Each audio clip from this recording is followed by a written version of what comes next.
بسم اللہ الرحمن الرحیم اللہم صلی علی محمد وآل محمد وعجل فرجہم وفرجنا منہم الحمدللہ الذی جعلنا من المتمسکین بولایت امیر المؤمنین علی ابن ابی طالب علیہ السلام۔ تمام تعریفیں اللہ کے لیے، درود و سلام محمد وآل محمد کے لیے۔ السلام علیکم عزیزان محترم، میں کنیزہ ابوالفضل انجینئر سیدہ طلیحہ زینب اس وقت آپ کے سامنے پروگرام ماہ رمضان کنیز عباس کے سیزن 2 کی ایپیسوڈ کو لے کر حاضر ہوں۔ اس سیشن میں قصص الانبیاء کے حوالے سے گفتگو جاری ہے، اور آج جس عظیم الشان نبی کا ذکر میں آپ کے سامنے کرنے جا رہی ہوں وہ ہیں حضرت صالح علیہ السلام۔ حضرت صالح علیہ السلام کون ہیں؟ ان کے بارے میں تاریخ میں ہمیں کیا روایات ملتی ہیں؟ وہ کون سی قوم کی طرف نبی بنا کر بھیجے گئے تھے؟ ناقہ صالح کے بارے میں تاریخ کیا بتاتی ہے؟ حضرت صالح علیہ السلام کی قوم پر عذاب کیسے آیا تھا اور اس عذاب کے آنے کی کیا وجہ تھی؟ ان لوگوں کی صورتحال کیا ہو گئی تھی؟ اور سب سے بڑھ کر اہم بات یہ کہ حضرت صالح علیہ السلام اور امیر المؤمنین علی ابن ابی طالب علیہ السلام کی بارے میں جو چیز ہمیں کامن ملتی ہے، جو چیز ایسی ہے جو ان دونوں کو کنیکٹ کر رہی ہے، وہ کون سی چیز ہے؟ اور خود رسول اللہ صلی اللہ علیہ وآلہ وسلم نے امیر المومنین علی ابن ابی طالب علیہ السلام اور ناقہ صالح کے بارے میں کیا فرمایا تھا؟ عزیزان محترم، حضرت ہود علیہ السلام کے بعد ایک بہت عرصے تک غیبت رہی ہے، یعنی کوئی بھی نبی نہیں بھیجا گیا، اور پھر جس نبی کو بھیجا گیا ان کا نام حضرت صالح علیہ السلام ہے۔ تاریخ یہ بتاتی ہے کہ حضرت صالح علیہ السلام کے بارے میں حضرت نوح علیہ السلام نے پیشن گوئی کی تھی کہ ایک ایسا نبی آئے گا جو کہ قوم عاد کے لیے نبی بنا کر بھیجا جائے گا، اور ان کے تمام تر واقعات اور حالات کو حضرت نوح علیہ السلام نے بیان کر رکھا تھا۔ حضرت صالح علیہ السلام کو اللہ رب العزت نے بہت ساری خصوصیات عطا کی تھی، اور ان میں سب سے بڑی اور اہم بات یہ ہے کہ وہ نہایت عالم کمسنی میں نبی بنا دیے گئے تھے، یعنی ان کو یہ وحی کر دی گئی تھی کہ وہ قوم عاد کی طرف جائیں اور قوم سمود کی طرف جائیں اور ان کو جا کر خداوند عالم کی جانب آنے کا حکم دے۔ روایات یہ بتاتی ہیں کہ قوم عاد جب تباہ و برباد ہو گئی اور خداوند عالم کی جانب سے ان پر عذاب بھیجا گیا، تو اس کے بہت عرصے کے بعد قوم سمود جو کہ ایک الگ مقام پر رہتی تھی، انہوں نے کیا طے کیا کہ اب چونکہ قوم عاد تو موجود نہیں ہے، لہٰذا وہ اس سرزمین پہ کہ جہاں پہ وہ قوم آباد تھی، یہ لوگ آ کر آباد ہو گئے اور انہوں نے سارے علاقے پر قبضہ کر لیا۔ قوم سمود کے بارے میں تاریخ یہ بتاتی ہے کہ ان لوگوں کے قد بہت بڑے تھے، ان کی عمریں بہت زیادہ تھیں، یہاں تک کہ 100 سال تک ان کی عمر تھی، اور کم از کم ایک روایت کے مطابق 600 سال اور زیادہ سے زیادہ 1000 سال تک یہ لوگ زندہ رہتے تھے۔ قوم سمود کے افراد نہایت بہادر اور مضبوط اور سخت جسم رکھتے تھے، یہ اپنے لیے مکانات بناتے تھے لیکن وہ ہمیشہ گر جایا کرتے تھے۔ تو اس کے بدلے میں انہوں نے کیا کیا کہ پہاڑوں کو کھودا اور غاریں بنائی اور وہیں پر رہنے لگے، یعنی وہ مکانات جو وہ زمین پہ تعمیر کرتے تھے وہ گر جاتے تھے، تو اس کے بدلے انہوں نے پہاڑوں کو ہی اپنا مسکن بنا لیا۔ اور تاریخ یہ بتاتی ہے کہ آج بھی ایسی جگہیں موجود ہیں کہ جہاں پر قوم سمود کے افراد آباد تھے، اور وہ آج بھی نشان عبرت کے طور پر موجود ہیں۔ عزیزان محترم، اللہ رب العزت نے حضرت صالح علیہ السلام کو قوم سمود کی تعلیم و تربیت کے لیے بھیجا تھا، کیونکہ یہ ساری کی ساری قوم بت پرست تھی۔ 70 ان کے نمایاں بت تھے کہ جن کی یہ پوجا کیا کرتے تھے۔ اس کے علاوہ ایک روایت کے مطابق ان میں سے کچھ افراد مچھلی کی عبادت کیا کرتے تھے، جو کہ ایک خاص وقت اور ایک خاص موقع پر دریا سے نکلا کرتی تھی۔ عزیزان محترم، حضرت صالح علیہ السلام کو ایک روایت کے مطابق 16 ایئرز کے جب وہ تھے تو اللہ رب العزت نے وحی کی کہ وہ جائیں اور ان کو بت پرستی سے، یا جو اللہ رب العزت کی ذات سے وہ انحراف کر رہے ہیں، اس سے منع کریں۔ ایک روایت کے مطابق حضرت صالح علیہ السلام کی عمر مبارک جب 40 برس کی ہوئی تو اس وقت ان کو نبی بنایا گیا، یعنی ان پر یہ وحی کی گئی کہ وہ جائیں اور تبلیغ کا کام سر انجام دیں۔ حضرت صالح علیہ السلام کے اگر ہم خصوصی صفات کے بارے میں بیان کریں تو تاریخ یہ بتاتی ہے کہ آپ نہایت فصیح الکلام تھے، بہترین انداز سے خطبات دیا کرتے تھے، درس دینے کو ان کا ایک پسندیدہ مشغلہ تھا، یہی وجہ ہے کہ وہ بہت سی جگہوں پہ درس دیتے ہوئے نظر آتے تھے۔ اس کے علاوہ وہ اتنی خوبصورت انداز سے اور اتنے بہترین الفاظ کا چناؤ کرتے ہوئے لوگوں کو درس دیتے تھے کہ جس کی نظیر نہیں دی جا سکتی۔ عزیزان محترم، حضرت صالح علیہ السلام کے بارے میں کچھ ایسی باتیں ہیں جو کہ ہمیں نہ ان سے پہلے کسی نبی میں نظر آئیں اور نہ ان کے بعد نظر آئیں. ان میں ایک بات جو سب سے نمایاں ہے وہ یہ ہے کہ انہوں نے کبھی بھی پاؤں میں جوتا نہیں پہنا تھا، ہمیشہ ننگے پاؤں رہتے تھے.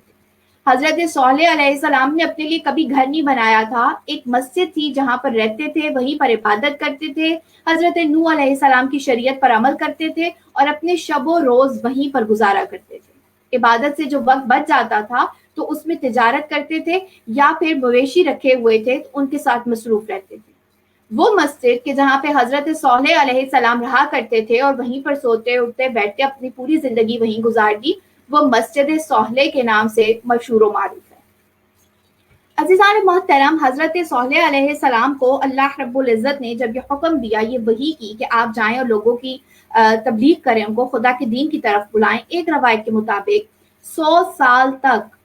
حضرت صالح علیہ السلام تبلیغ کرتے رہے لیکن کوئی نتیجہ نظر نہ آیا. یعنی وہ افراد کہ جو بتوں کی پوجا کرتے تھے وہ کسی صورت بھی حضرت صالح علیہ السلام کی بات ماننے کے لیے تیار نہ ہوئے. ایک روایت کے مطابق یہ جو قوم سمود ہے یہ 7 قبائل پر، جبکہ ایک روایت کے مطابق 9 قبائل پر مشتمل تھی.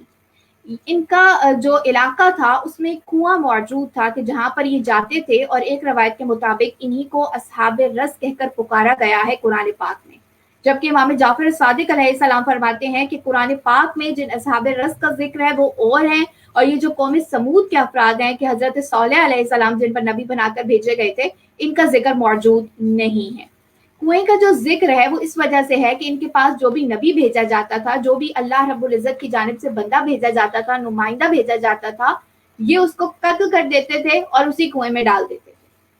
حضرت صالح علیہ السلام نے جب قوم سمود کی طرف اپنے ایک نائب کو بھیجا تو ان لوگوں نے اس کی بات ماننے کے بجائے یا اس کی بات سننے کے بجائے اس کو قتل کر ڈالا. جب دوسرے بندے کو بھیجا تو اس کے ساتھ بھی یہی کیا. جب تیسرے نائب کو حضرت صالح علیہ السلام نے بھیجا، انہوں نے اس کے ساتھ بھی یہی کیا. یعنی جو شخص بھی حضرت صالح علیہ السلام بھیجتے تھے یہ اس کو مار ڈالتے تھے. حضرت صالح علیہ السلام نے تمام حجت کے لیے اپنے ایک نائب کے ساتھ اپنے ایک ولی کو بھی بھیجا اور اس کو یہ کہا کہ وہ خصوصی طور پر جا کے ان لوگوں کو تبلیغ کرے اور خداوند عالم کا پیغام ان تک پہنچائے. اب جب وہ نائب اور وہ ولی پہنچا ہے اس قوم کی طرف تو ان کو اپنی طرح سے یہ بات سمجھانے لگے کہ اللہ رب العزت واحد اور یکتا ہے، ان بتوں کی پوجا کرنے سے تمہیں کچھ حاصل نہیں ہوگا. اللہ رب العزت ہی حقیقی رب ہے، لہٰذا اس کی طرف پلٹ آؤ. وہ افراد یہ کہنے لگے کہ آپ ہمیں کیا سمجھائیں گے، ہمارے پاس تو ہمارا رب موجود ہے. اب وہ کون سا ان کا رب تھا اس کے بارے میں جب اس ولی صالح علیہ السلام نے پوچھا تو وہ پتہ یہ چلا کہ یہ ساری قوم جو 7 یا 9 قبیلوں پر مشتمل تھی، ایک دن انہوں نے منتخب کر رکھا تھا کہ جس میں یہ جاتے تھے ایک دریا کے کنارے، وہاں پر عبادت کرتے تھے اپنے انداز سے، اور اس دریا سے ایک بہت بڑی مچھلی نکلتی تھی جس کو یہ رب مانے بیٹھے تھے اور اس کو سجدہ کرتے تھے. ولی صالح علیہ السلام نے فرمایا کہ وہ تمہارا رب نہیں ہے بلکہ وہ تو ہمارے رب کی ایک مخلوق ہے، اور وہ بھی اللہ کی اطاعت میں ہی اپنی زندگی گزار رہی ہے. بلکہ یہاں تک کہ میں اللہ رب العزت کا ایک صالح بندہ ہوں اور ان کی نبی کی طرف سے تمہاری طرف نائب یا ولی بنا کے بھیجا گیا ہوں. اگر میں اس مچھلی سے بات کروں گا تو وہ میری بھی اطاعت کرے گی، لہٰذا وہ رب نہیں ہو سکتا جو دوسروں کی اطاعت کرے. ان افراد نے یہ کہا کہ اگر آپ ہمیں یہ معجزہ دکھا دیں کہ وہ مچھلی کہ جس کو ہم اپنا رب کہتے ہیں آپ کی اطاعت کرے یا آپ کی بات مانے تو ہم آپ کے رب پر ایمان لے آئیں گے. تاریخ کے مطابق حضرت صالح علیہ السلام کے ولی نے اپنا کیا ہوا وعدہ پورا کیا. اس روز جب ان افراد کے ساتھ اس دریا کے کنارے پہنچے تو وہاں ایک بہت بڑی مچھلی باہر آئی اور حضرت صالح علیہ السلام کے ولی نے اس کو یہ کہا کہ خدا کے نام پر ادھر میرے پاس آؤ. وہ بڑی مچھلی 4 چھوٹی مچھلیوں کی پشت پر سوار تھی، وہ ان کے پاس آئی. حضرت صالح علیہ السلام کے ولی نے کہا واپس جاؤ اور اکیلی واپس آؤ. وہ دوبارہ گئی اور ان چھوٹی مچھلیوں کی پشت پر سوار ہونے کے بجائے اکیلی آئی. غرض یہ کہ حضرت صالح علیہ السلام کے ولی نے جو جو اس سے کہا وہ خداوند عالم کے نام پہ وہ انجام دیتی رہی. ان تمام افراد نے جو دریا کے کنارے موجود تھے اور اس کو اپنا رب سمجھے بیٹھے تھے اس سارے واقعے کو، اس سارے معجزے کو اپنی آنکھوں سے دیکھا، لیکن ان میں سے کوئی شخص بھی ایمان نہ لایا. یعنی اس سارے واقعے کو دیکھنے کے باوجود بھی ان پر کسی قسم کا کوئی اثر نہ ہوا.